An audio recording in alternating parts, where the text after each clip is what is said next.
Alright, so today I was meant to have my new Waterbox tank and it was going to be just here along the wall.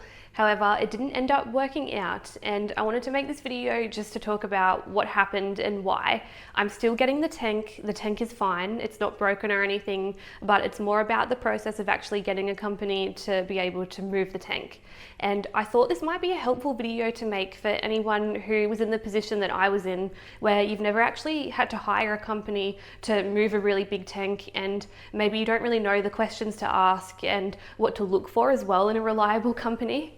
I am aware that I might get a bit of flack for this because I am probably young and naive and maybe don't have the life experience that some people have to know how to do and navigate this type of thing properly. So I am aware of that, but I thought if this is something that happened to me, it's probably going to be something that happens to other people too, and maybe there's some people out there that this could be helpful for. So I thought I'd just make a video and run through it. The video is also by no means to judge the company or the guy who was there, and I'm not going to name the company at all. I more want to talk about, as a consumer, the things that you're in control of that you can look for, and kind of like red flags and things like that that I may have missed a little bit. So that's the intention of this video, not to be, negative or critical or mean or anything like that. So what I'll do is, if you're new to the channel and you haven't seen my channel before, I'll just quickly show you what I've got. So I'm Katie, by the way, and I have some African cichlids, and I've had this tank running for about a year now. And I recently acquired, or am going to acquire, another Waterbox tank. So this here is a 6-foot tank. It's a Waterbox Clear Pro 7225. So it's kind of like a freshwater tank. And then the one that I'm getting is really the saltwater version of this one. So exactly the same size and everything. However, it's a peninsula tank. So it actually has a sump on one end of the tank, and then it can actually come out from a wall and be used as a room divider because the cabinet opens up from both sides. I'll put a little video up of what the tank that I'm getting looks like so you can see. And my plan at the moment is, because I've got to move in a couple of months and I'm hopefully just moving into another townhouse that's in the area, so the setup will be pretty similar.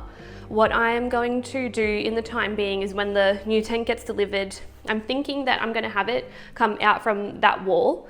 Not too sure how it's going to look having the L shape, because there will be a bit of a crossover with my current tank. So I don't know if it'll look too nice, but what I'll do is I'll see what I think about it, and I'll have to move my table up a little bit. But then what I'm thinking is, when I move houses, what I might do is actually move the whole living area a little bit further this way, turn this table horizontal, and then so everything can move up, put this tank along a wall there and move that painting so it's with the table here, then have the peninsula tank as a room divider but have it further up because everything's going to be kind of shifted to the right. So that's kind of my plans. Tell me what you think about that. The alternative is putting it in the garage, but I think it's just too much of a nice tank to do that, and I could maybe use the garage for other things later on, like maybe doing some breeding and stuff like that. I think would be pretty cool. But that's the plans for the new tank. I thought I'd share it with you just because I haven't really shared where I'm going to put it and stuff yet. This is just showing how far it will actually come out from the wall. So to about there, and I think I'll just need to move this up a little bit. So that'll be pretty cool. But anyways, what I'm going to do is I'll talk a little bit about the company. Oh, one thing too quickly, I'll just show you. With my tank, I had to turn the UVC off, and I had to take the Purigen out too, because I'm just doing a gill flukes treatment for the tank. So it really shows that it's not looking as nice at all, the water. It's already green even after doing a water change like a day and a half ago.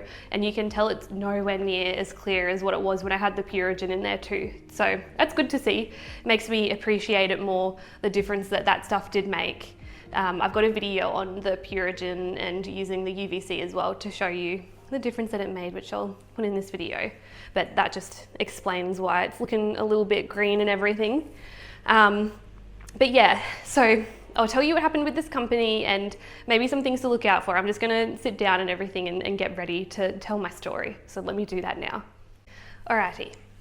So first off, I'll start with when I got this tank delivered, what that was like, because I've never actually had to move a really huge fish tank before. I have moved a 6-foot fish tank into my bedroom when I was younger, and I think that the issue is with these Waterbox tanks, they're rimless tanks. So the glass is 19 millimeters thick. It's very, very thick, and they're very, very heavy. So they're not the heaviness or the weight of a normal 6-foot tank.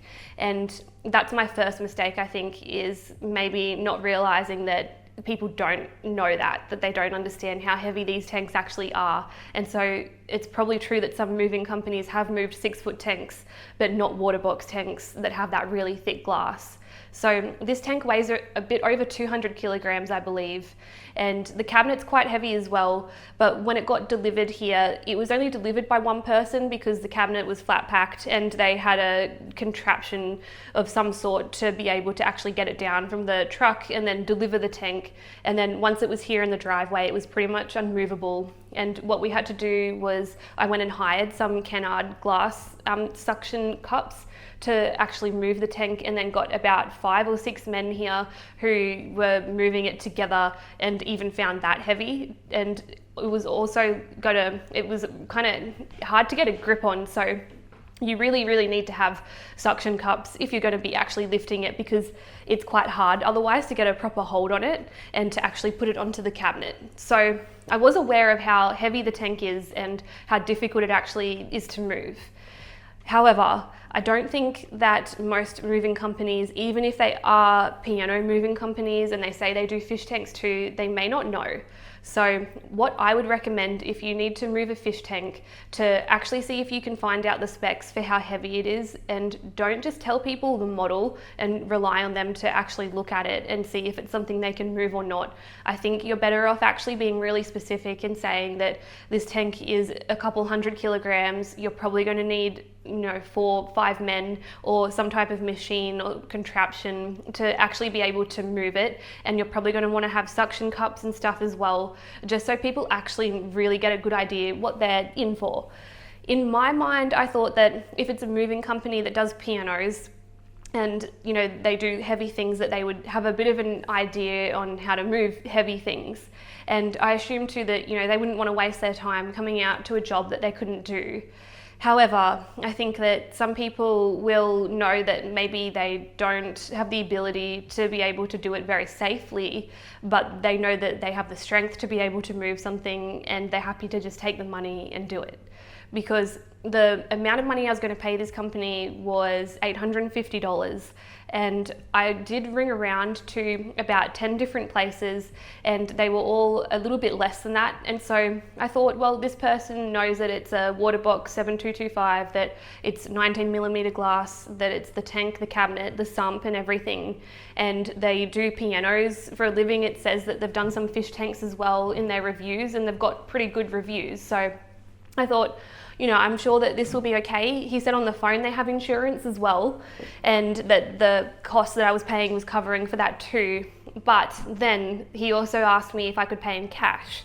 And I was happy to do that because I thought, that's not really my business. Like, if he wants cash, I can go and get cash out. I'm happy to do that. However, I've since learned that that's actually a really big red flag as well. So not just in terms of like maybe they're doing some weird dodgy stuff with tax, but it may mean that they're actually not insured, because then there's no actual electronic trail to show that you paid them to do that job. So if someone's asking you to pay in cash, then I would be really wary. He actually asked me to pay in cash initially, and I said that's fine. Then on the day that he was meant to come and get the tank, he messaged and said his FPOS machine is broken, so he needs cash.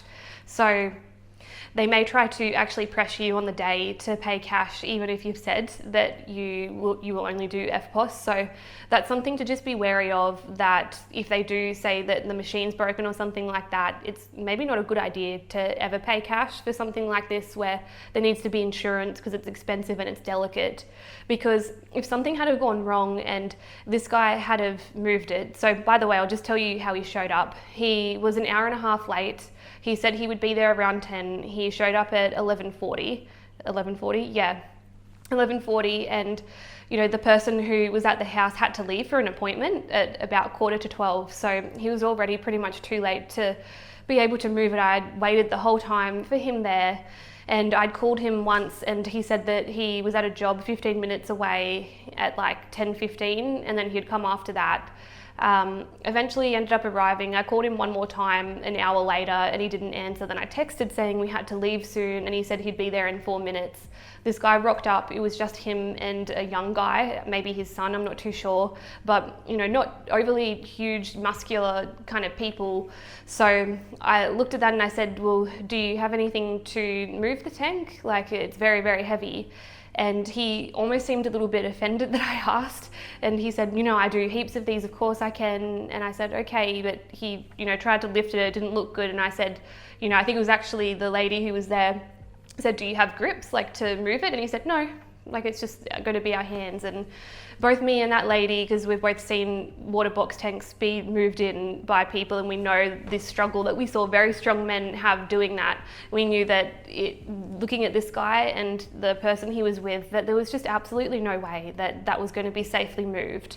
And then I said to him, you know, are you sure you can move it? Do you have insurance and everything? And he got a little bit kind of shady and was like, oh, yeah. And then he said, well, if you don't want to move it, I just won't do it then. And I said, okay. And then he said, bye.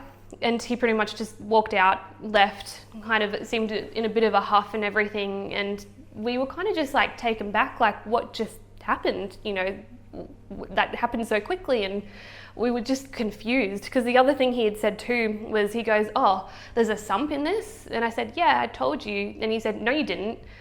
And I said, well, I did, because I have the text message and it says in the text message a tank and a cabinet and a sump, and I remember telling you on the phone as well, but I had it written in the message too. So I think he kind of knew that maybe it was out of their league to move this, and they were maybe looking for excuses to not move it too. And we think though that if we had have let them move that, then what would have happened was it would have failed. The tank probably would have ended up cracked or broken, and I don't know what would have happened for me from there. I think that they would have just been able to walk away from that and say bad luck, because I wouldn't have had anything to show that they were insured. There was nothing that I signed.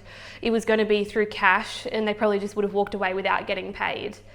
And then it would have been my problem, and there would have been nowhere for me to go with that, because the tank was now mine. I've paid for it and everything, so I would have just lost all of the money that I spent on it and had no tank. And then it would have been an issue for the owner, because I probably would have needed to help to pay to clean up the glass and everything that would have been left. So who knows, maybe I'm wrong, maybe it would have gone fine, but I don't know in what world. I just can't see how it could have gone okay and could have gone safely.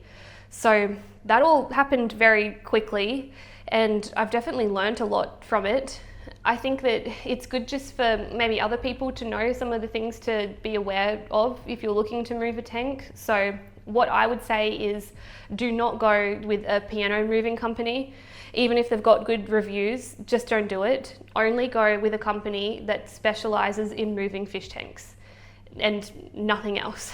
So talk to like your local saltwater shop or freshwater shop, see who's around, who's in the business and who does that for a living. So even looking at people that do aquarium maintenance and stuff and go out to people's houses, those companies too, talk to them, because it needs to be specialized. You need someone who's in the know-how.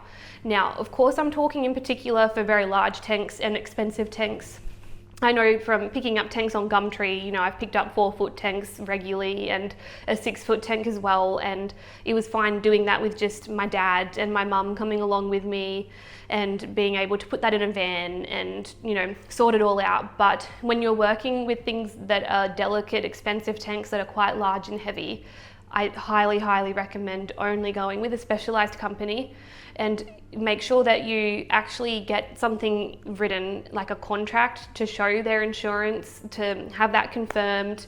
I say that, but you know, even if I did get a company that I trusted and I knew, I don't even know if I would do that, but I probably should. So I think you don't want to be that person who's overly anxious about things, I think, and that's where you kind of need that balance. I get caught up in going, I don't want to ask for too much and seem like I don't trust this person, but I think just from a very, very practical standpoint, you just need to do these things. So reliable company, ask about their insurance, have something signed, something written, and do not pay in cash. Make sure that it seems like it's all professional, Because the other thing that I tend to do is I give people the benefit of the doubt. I am maybe a little bit too trusting with this type of thing, and I thought just because someone doesn't seem very professional over text message, or maybe they're not the best communicator, I thought that doesn't mean they don't know how to move things and to do practical things like that. So I was kind of thinking maybe this doesn't represent their ability to be able to move things, but I think at the end of the day, if it's something really expensive like this, it doesn't matter.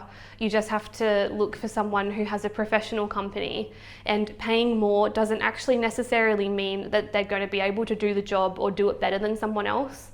I think the main thing is telling them the actual specifications, how many people you think they would need to move it, what they would need to move it with, and tell them the kilograms that it is if you know what they are, and if you've had experience moving it, let them know what it was like. And don't be worried about people turning you away because of that, because I think that I was thinking, oh, I don't want people to think I'm fussy and stuff about it and then not want to take on the job. It doesn't matter. It would have been better just waiting longer and getting someone who knows exactly what to do to move it.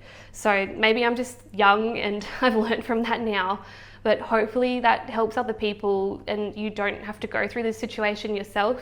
The other thing too is I was trying to get it done quickly because the person who's selling it really wants to get rid of it. They want to tile their floors and stuff. And so I called around on, I think it was a Saturday or a Sunday, like 10 different companies. And the general theme that I got was either they didn't want to touch fish tanks and move them because the insurance is so expensive for doing that, or they couldn't do it for quite a while because they were really busy. That was most of the more professional companies. Or you got that kind of in between where they didn't seem overly confident or like they really knew if they could do it, but they were willing to give it a crack. So, and probably figuratively and literally give it a crack. So I think just be careful and be mindful out there.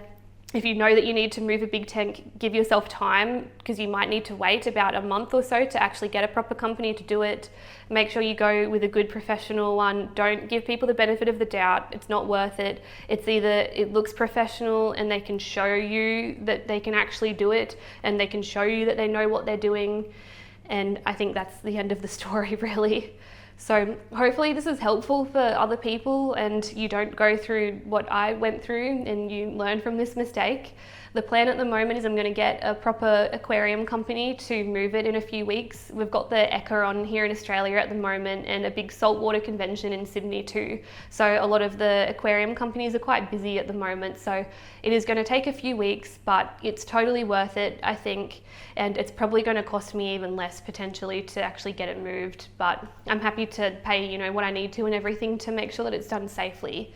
And I've definitely learned from this, but hopefully in a few weeks time we'll have the tank, and the main thing is that it's still intact, it's fine, it's still waiting there. We just have to wait for some time to pass before we get it. So hopefully it'll all work out well, and I'll make sure that I do document the process and everything when I do go and get it.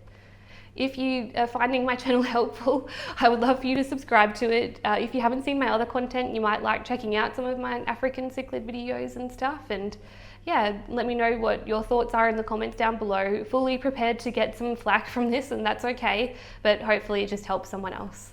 And yeah, I'll see you in the next video. Bye.